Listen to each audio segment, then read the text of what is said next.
Main service area is Springfield, and I should Springfield mention Water that and Mayor Sewer. Sarno of Springfield has already submitted written comments in opposition to this bill.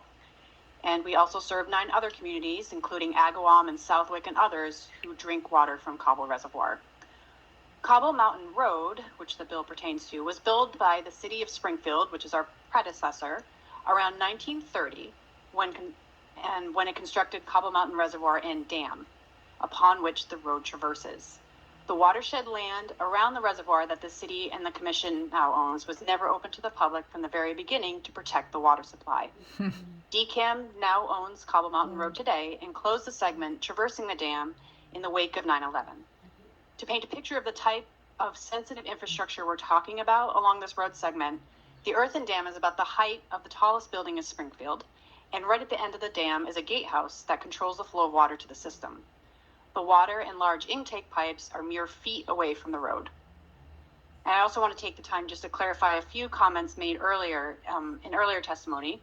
While large, Cobble Mountain Reservoir is of a much, much smaller scale than Quabbin and of a different layout.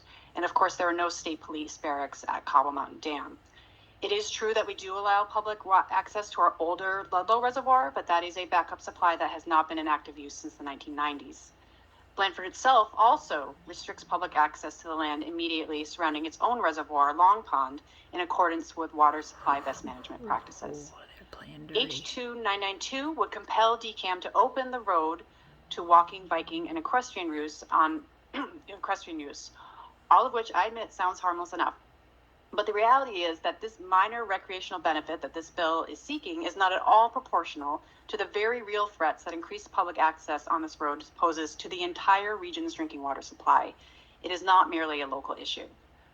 Prior to the road closure, this remote area around the dam unfortunately had a long history of vandalism, and litter and tires, trash and dog waste and bonfires were regularly found. While most people are respectful neighbors, even today, we routinely intercept ATVs, motorbikes, dumping, burning, illegal boating, and fishing elsewhere on watershed property. Since 2019, there have been over 2,000 such violations documented. Opening the road will only make it easier for these types of activities to occur even closer to this very sensitive and very old water infrastructure. Keep in mind that the Commission's concerns are ultimately not with the infrastructure itself, but the 250,000 people this physically impacts. Erosion, litter, and waste from domestic animals, such as horses and dogs, can significantly degrade their drinking water. In fact, Mass DEP regulations prohibit the presence of domestic animals within 100 feet of drinking water supplies to protect from bacteria contamination, which likewise can also be elevated through erosion caused by ATVs and motorbikes. Litter and dumping carries the threat of chemical contamination, including from PFAS, which you've all heard about in the news, which is now regulated in the parts per trillion. To give a sense of scale, part per trillion is 1 second in 31,500 years. This means that even a trace amount of contamination that in previous decades we would not even be able to detect could result in widespread public health alerts.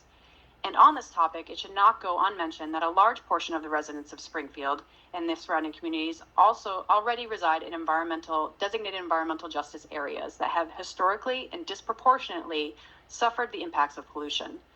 It would be unjust to unnecessarily increase any risk to their water and further add to this legacy when we should be trying to reverse it. Finally, while 9/11 may seem long and far away now, terrorism threats are sadly still with us, if in different form. According to a national federally supported water security organization to which the Commission belongs, in 2022 there were 93 documented threats against water utilities nationwide, not including cyber attacks. Today's threats are associated with the advent of drones, domestic terrorists that have shared directions on how to contaminate or dechlorinate water supplies, and infiltration of automated utility systems. In the context of the remote Cobble Mountain Road, these threats are particularly concerning considering how close the road comes to both the water, the gatehouse, and its path over the 100-year-old earthen dam. In summary, this is no time to be increasing access to drinking water facilities. The massive additional security costs that would ensue a reopening of the road would be borne by our residents, a significant proportion of which are disadvantaged and already facing water and sewer rates to simply upgrade their century-old infrastructure.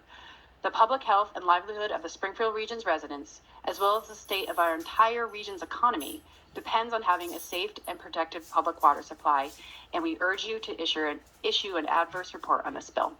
Thank you. Thank you very much. Any questions? Any comments? If not, thank you very much for your